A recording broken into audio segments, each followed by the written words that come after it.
Box 13, with the star of Paramount Pictures, Alan Ladd, as Dan Holliday.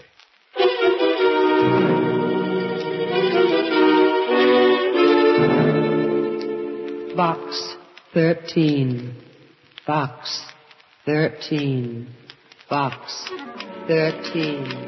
Box 13. He looked deeply into her eyes, which reflected his mood like twin lakes of azure blue. Azure blue. Why does a woman always have to have azure eyes? Why couldn't they be fire engine red? As his muscular arms tightened around her fragile... Susie. Oh, Mr. Holliday, I'm not fragile, but I'm sure scared. Somebody's been following me. With those legs? Why not? I was petrified, afraid to look back even. His footsteps kept going click, cluck, click, cluck, real sinister-like. Oh, I bet that's him now. Mr. Click-Cluck? Oh, Mr. Holliday, he followed me all the way from Box 13.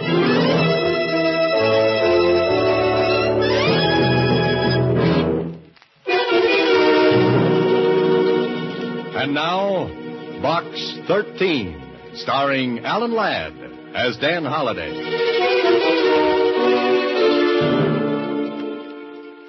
Well, this is a brand new twist. Besides a message from Box 13, Susie has brought a mysterious caller. Somebody who wants in, but definitely. Don't answer it, Mr. Holliday. Now, Susie. You didn't see this person, huh? No, I just felt him following me like a phantom, except his heels went click, cluck, click, cluck. Oh. That doesn't sound so dangerous. Let's take a chance. Come in.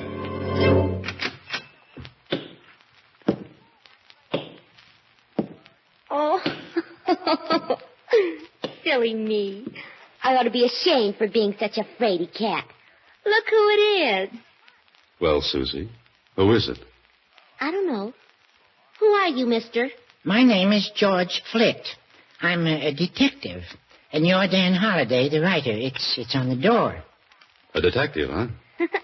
Why, he isn't any bigger than me. But I have nerves of steel and the heart of a lion. Oh, I see.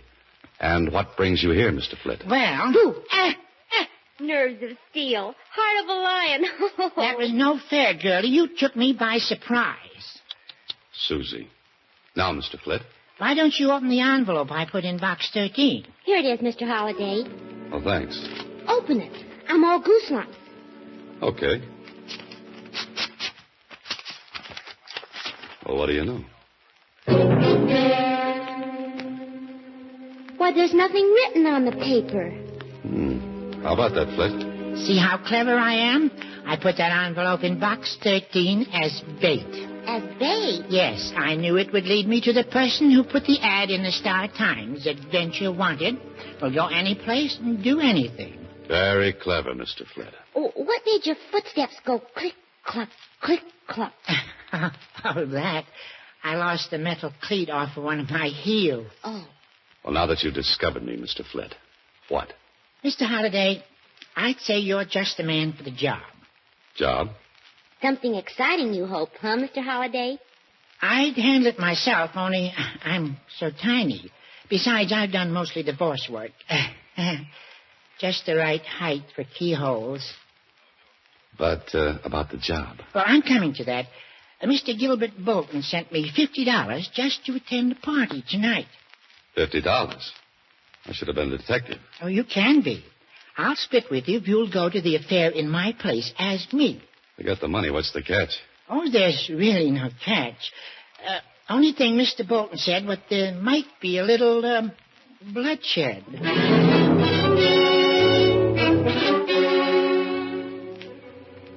Well, this holiday is the wackiest situation yet from good old Box 13.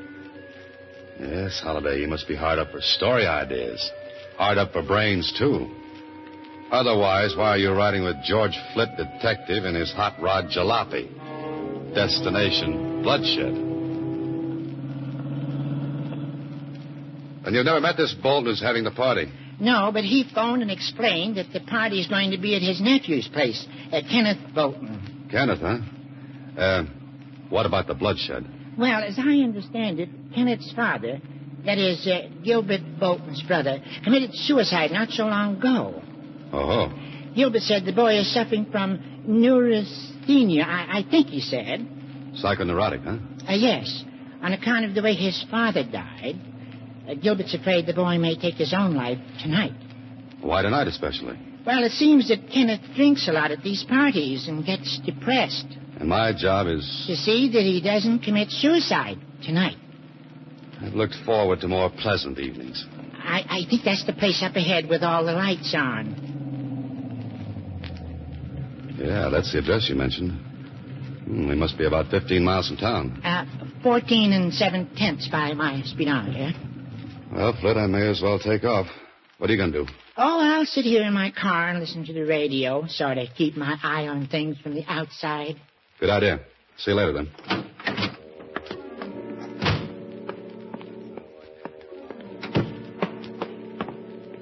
Here we go again, Holiday. Oops, the name's George Flint, detective. Remember? Beyond this door, who knows? But it's a beautiful house, a beautiful night, and a beautiful girl. Good evening. Oh, good evening. I'm looking for Mr. Gilbert Bolton. Won't you come in? And you are... George Flint. You say you're George Flint? That's right. I'm Rita Martin. How do you do? Now, let's go in and find Gilbert Bolton, Mr. Flint.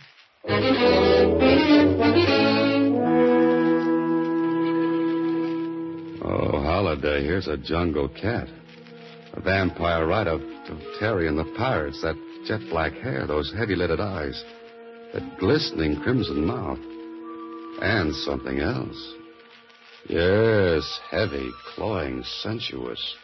A perfume such as you've never known before. That's something to remember this Rita Martin by. Mm-hmm. Oh, there you are. Oh, Gilbert. Yes, Rita. Gilbert Bolton. This is George Flint. George, how do you do, Mr. Flint? Mr. Bolton? If you'll excuse me, gentlemen, I'll see you all a bit later. So, you're George Flint, the detective. Yes, that's right. Your voice seemed, well, different over the phone. Well, you know detectives. Many disguises, many voices. Got to keep them confused, you know. Somehow I pictured you differently.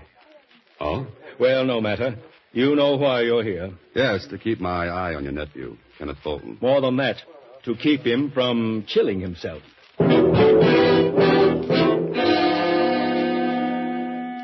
The way this man looks at you, Holiday. So cool, so calculating. With piercing eyes that thud against the back of your skull. He could be one of two men. A man of distinction or a man of extinction. Okay, Mr. Bolton, I'll keep your nephew alive. That's your job. Well, what makes you think the boy wants to commit suicide? Well, since his father, my brother, took his life, Kenneth has been extremely upset. It's only natural, Mr. Bolton. I know, but I've heard Kenneth threaten suicide, and it's got me worried. Anyone else heard him? Yes, Miss Martin. Anyone else? What do you mean, anyone else? I just wondered if anyone else had heard him make these threats. I really wouldn't know. It's enough that Rita and I know about it. How does Rita figure in this picture? Aren't you being a bit presumptuous, Mr. Flint?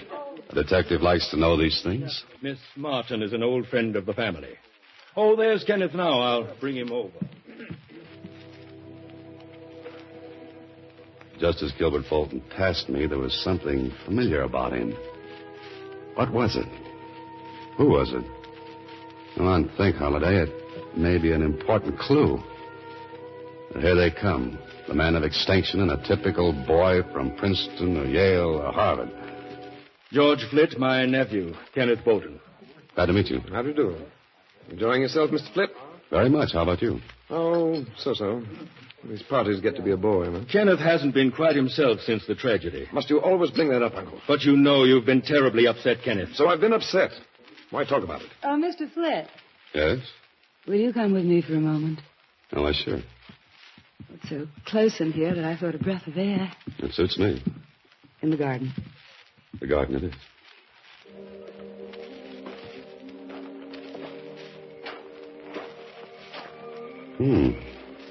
Nice. A moon, too. Mm-hmm. Lovely, lovely night. Ah, the scent of those flowers. Exquisite, isn't it? Uh-huh. But not to compare with your perfume. You noticed it. Yes, it was so unusual. It's called Whispering Gown. Whispering Gown? I like the name. Say, Yes?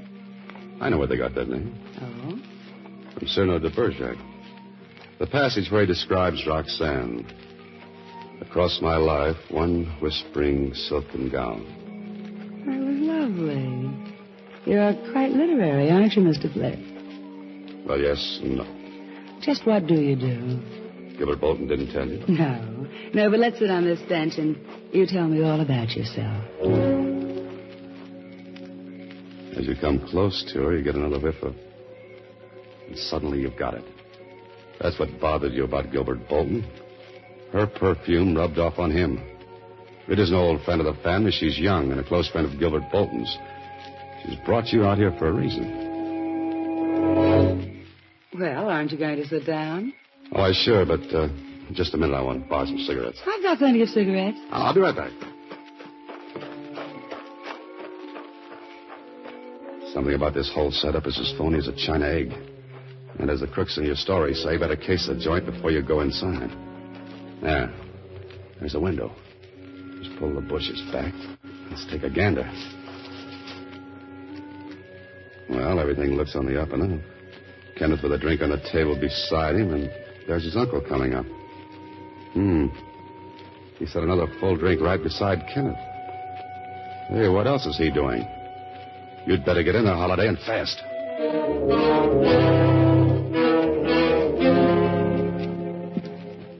Mind if I join you, gentlemen? No, not at all, not at all. You appeared quite suddenly. Care for a drink, Mr. Flint? Here, I haven't touched this one. No, let me fix Mr. Flitt a fresh drink. I think I'll just have one of these hors d'oeuvres. Here, what's it? My drink. Oh, I'm sorry. Flitt, you awkward idiot. Oh, excuse me. Yes, Uncle. Accidents will happen. I didn't really feel like another drink. It was your idea, remember? Well, Mr. Flett, were you able to borrow some cigarettes? I was ambushed by hors d'oeuvres. Glad you're here, Rita. I have a proposal to make. Yes? What say we all run up to my penthouse for a while? Oh, sounds good. What do you say, Mr. Flint? Fine. I think a change of scenery would be nice. You'll enjoy the view overlooking Green Hill Park from the penthouse, Mr. Flint. Oh, good. What's the address? Tell you what, Mr. Flitt. Rita, Kenneth, and myself will go ahead in my car. Then you can follow us in yours. Well, maybe I'd better go with Mr. Flint to keep him company. No, I'd like you with me, Kenneth. There's something I want to discuss with you. Important. Well, perhaps I should have the address in case I lose you. That won't be necessary. Just follow me.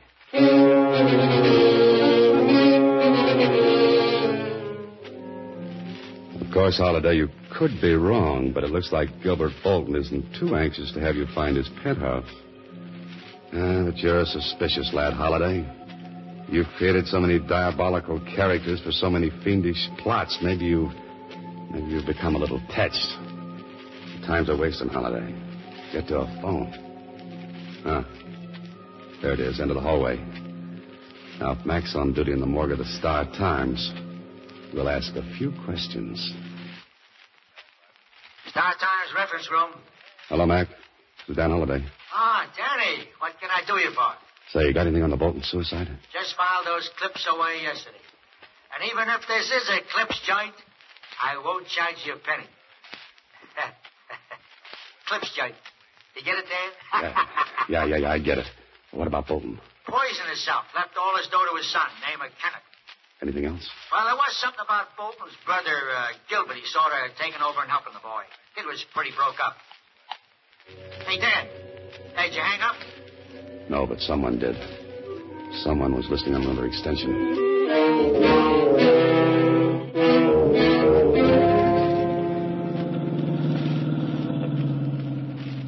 Hey, this is the fastest hot rod I've ever driven. We're keeping right up with the Bolton. And he's doing 70. Wait until you shift into high gear. Where are we going? To a penthouse, I hope. Gilbert Bolton's. What happened at the party? Oh, Rita Martin tried to get me into the garden, and I got suspicious. Trying to keep you away from your job, wasn't she? Yeah, so I rushed back into the house, stopping to case the joint through a window. Case the joint. A detective talk. Yeah, then I got into trouble with Bolton. Well, how? By knocking a drink from his nephew's hand. Huh? What did the uncle do? He got insulting. Then all of a sudden he suggested going to his penthouse. Watch it. He's slowing down. Yeah, I wonder what his idea is. Oh, he's just slowing down for that train. But he only slowed down for a second. Look at him go. I know what he's doing. He's trying to beat that train to the crossing. He's trying to lose us. Step on the gas. Step on the gas, Mr. Holliday. Okay. Mr. Holliday, are we going to make it? He made it, but I don't know about us.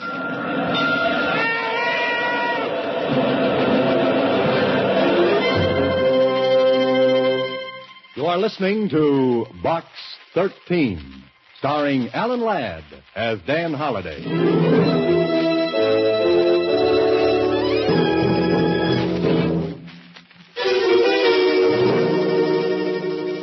And now, back to Box 13, starring Alan Ladd as Dan Holliday.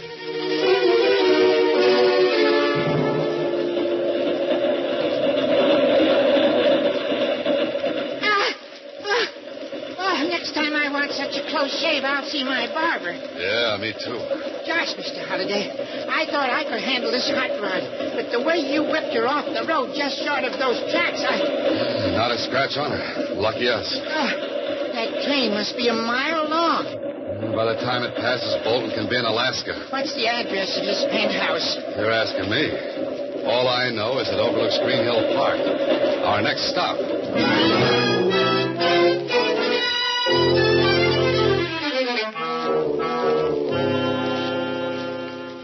Well, George, Green Hill Park. I bet all these buildings have penthouses. We'll try them all until we hit the right one. I'll go around this side of the park. Okay, and I'll try the buildings around the other side. Bolton's got to be in one.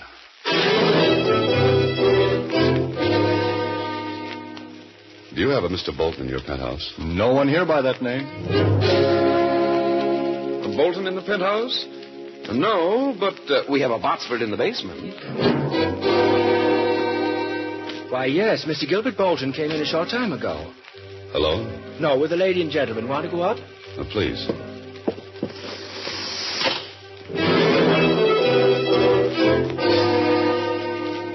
Did Mr. Bolton say anything about expecting more guests? No, sir. Do me a favor. If a little fellow with a squeaky voice shows up asking for Bolton, tell him I'm here, will you? Dan Holliday. Yes, sir. Oh, here you are. Thank you, sir. Your floor, sir. That's the penthouse door over there. Right.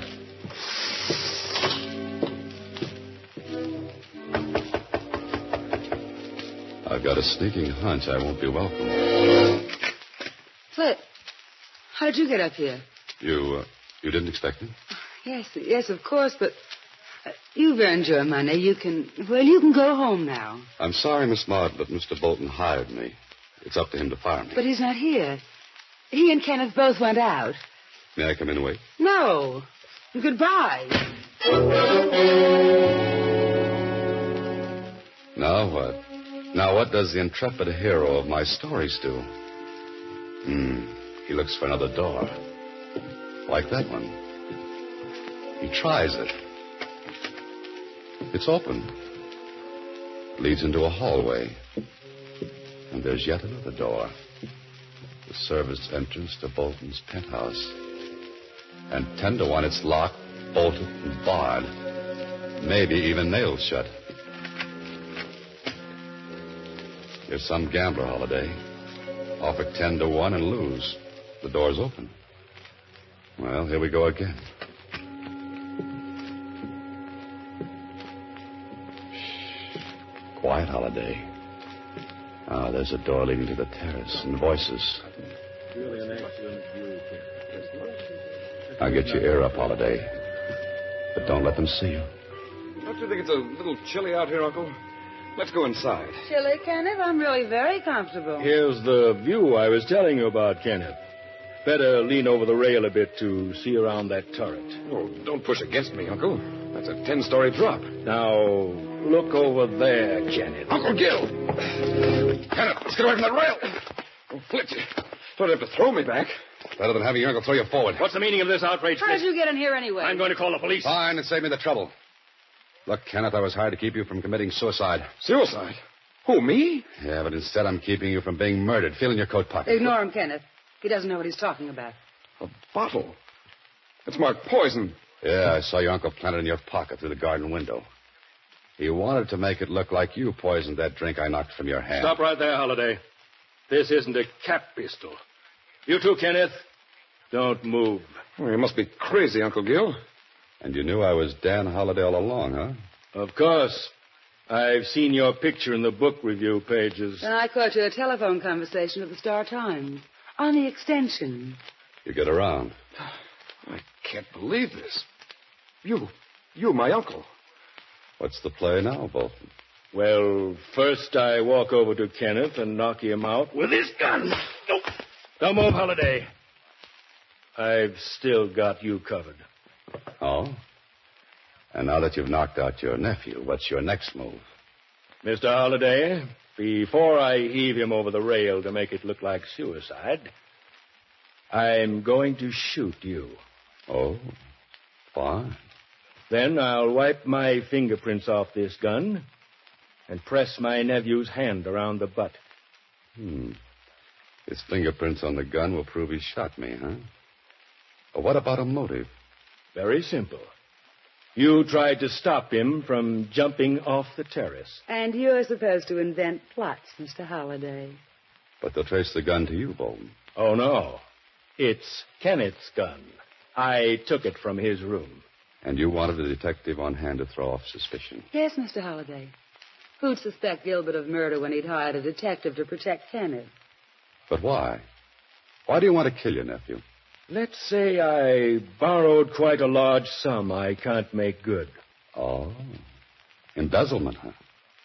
And you need Kenneth's inheritance to keep out of jail.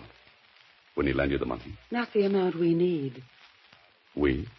Obviously. So we're taking it all. Clever, eh, Holliday?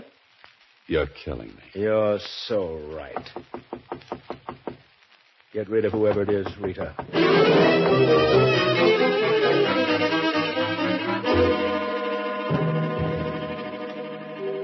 That isn't help, Holliday. Forget about writing the great American novel. No room in a coffin for typing. I tell you, I've got to go and see. I know Dan Holliday's in here and nobody's Never mind, Rita. I couldn't stop him. I've got plenty of bullets. Welcome to the party, George. Hello, Mr. Holliday. A gun. Let me out of here. Stop. Stop or I'll shoot. Watch out. Thanks for the distraction, Flip. Now, Mr. Gilbert Bolton, you know how your nephew feels. Well, I know how it feels to be on the right end of this Smith & Wesson. You knocked him out. What are you going to do? Do? Well, since the party's getting dull, let's invite a few more boys. Say from headquarters. This is Box 13, starring Alan Ladd as Dan Holliday.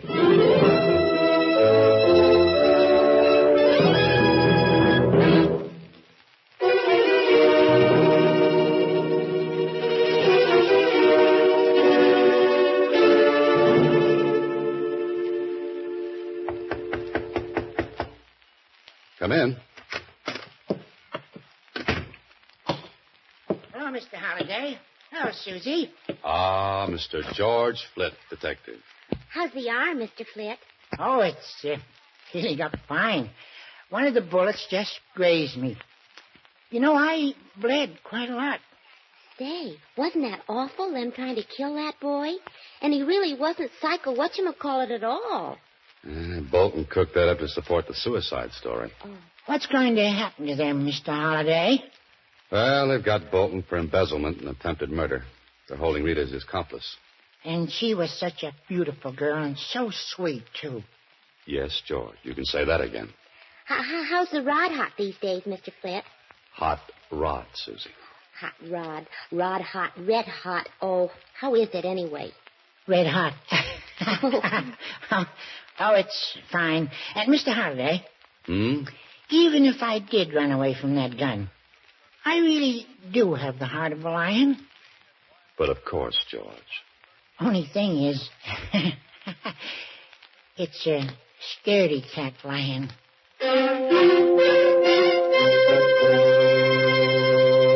Next week, same time, Alan Ladd stars as Dan Holliday in Box 13.